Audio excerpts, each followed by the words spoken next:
तो आपको सीधा ले चलेंगे गुजरात, जहां पर गृह मंत्री अमित शाह सभा को संबोधित कर रहे हैं। वो हुआ क्या और वो फायदा सारे डायमेंशन में हुआ क्या, उस दिशा में हमें ले जाना पड़ेगा, तब जाकर हमें सफलता मिलेगी। हमने एक मजबूत नींव रखी है।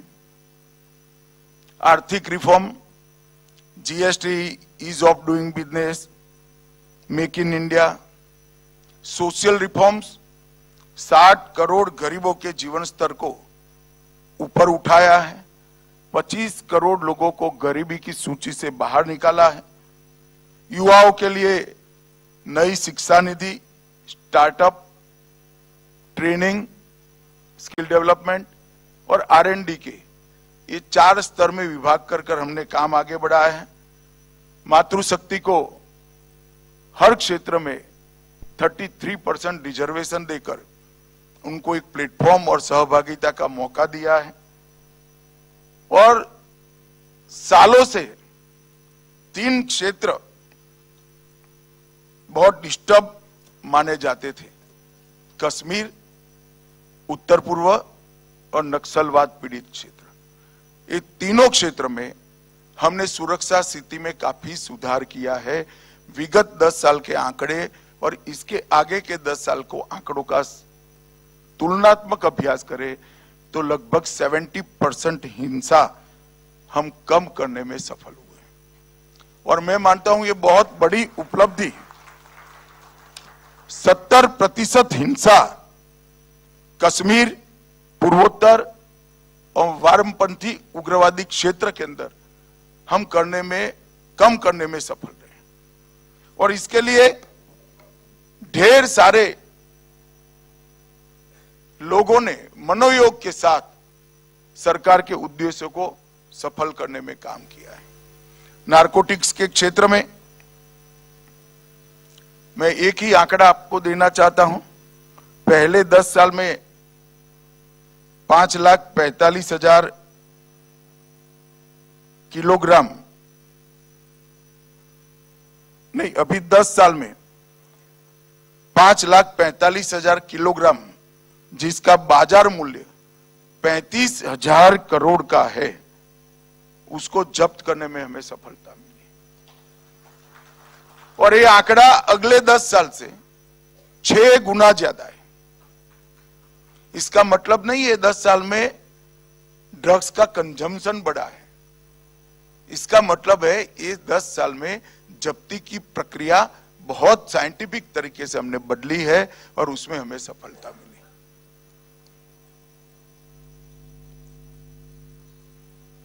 ये 3 आपराधिक कानूनों की बात करने से पहले,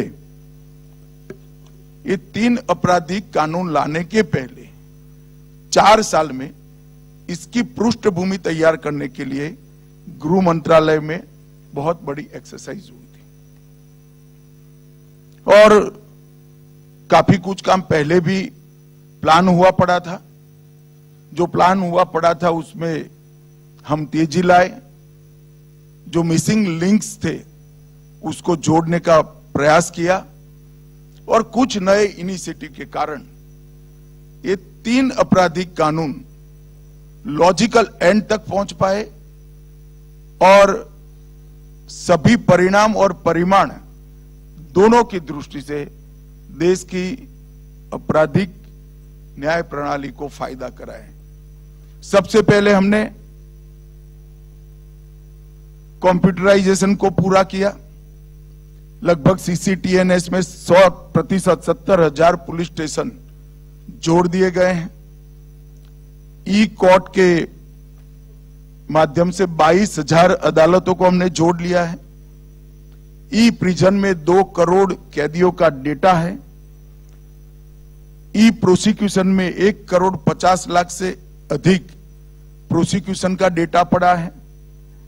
ई फोरेंसिक में 23 लाख से ज्यादा फोरेंसिक्स रिजल्ट्स का डेटा पड़ा है। नफीस के अंदर 1 करोड़ 6 लाख फिंगरप्रिंट का डेटा पड़ा है।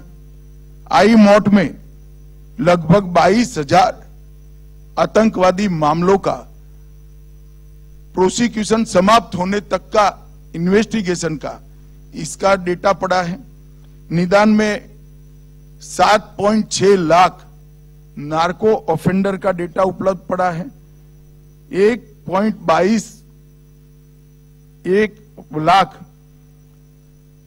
ह्यूमन ट्रैफिकिंग ऑफेंडर का डेटा हमने इकट्ठा कर दिया है और क्राइम मल्टी एजेंसी सेंटर में 16 लाख अलर्ट अब तक जनरेट हो चुके हैं।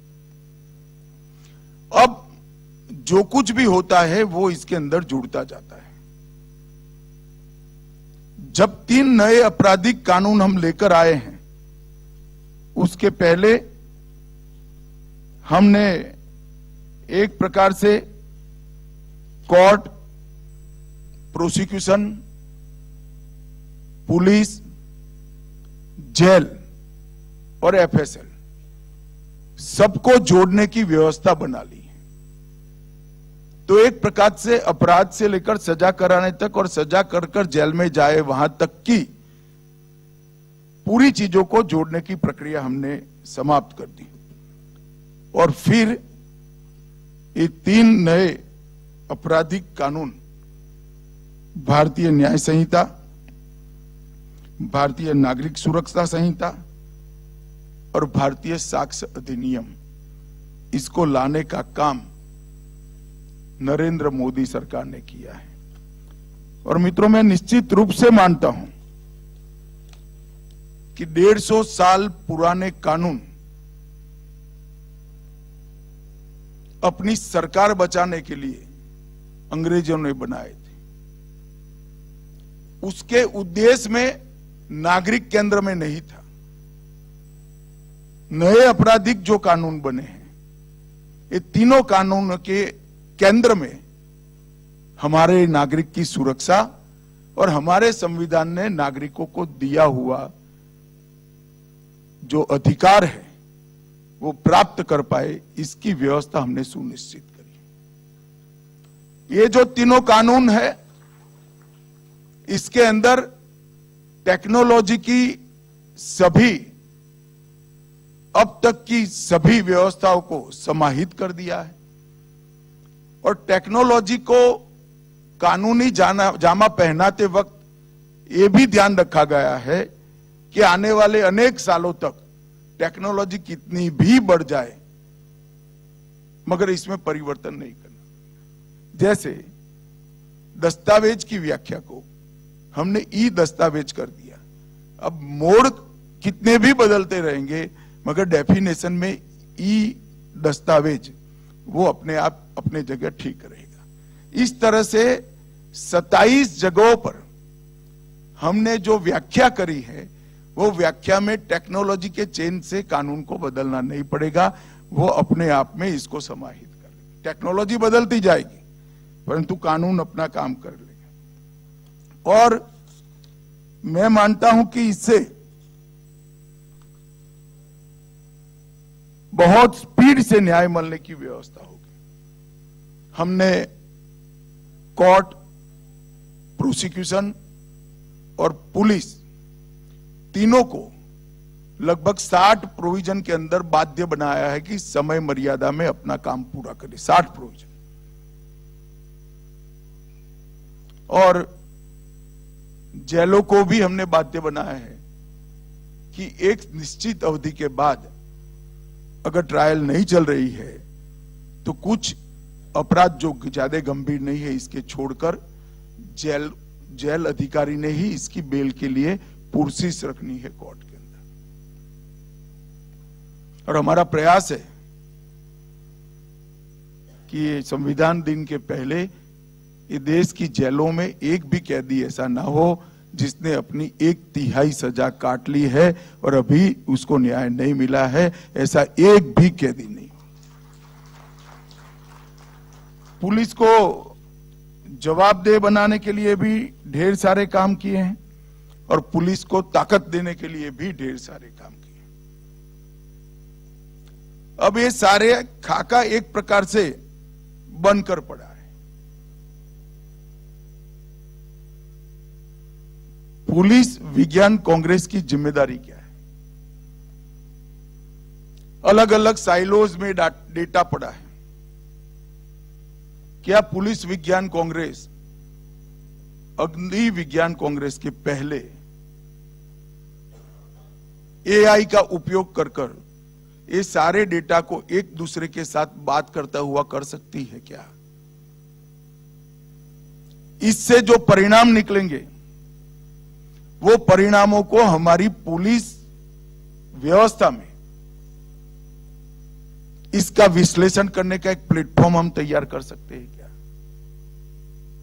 और उसका विश्लेषण कर अपराधों की संख्या को रोकने के लिए, अपराधों के इन्वेस्टिगेशन के लिए और त्वरित न्याय के लिए हम हमारी व्यवस्था में, प्रणाली में बदलाव कर सकते हैं क्या?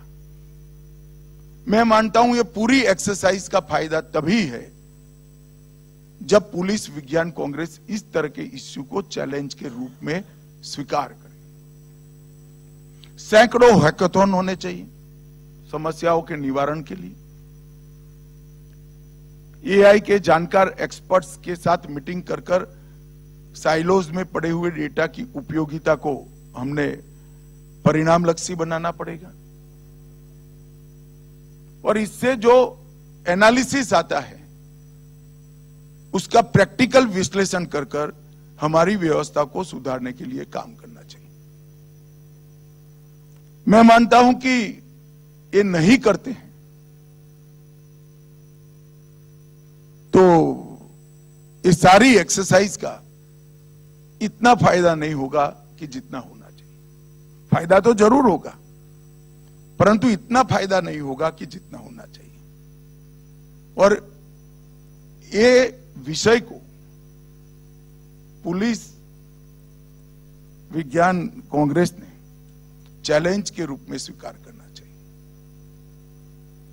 आपके 8 सत्र आप समाप्त कर दीजिए।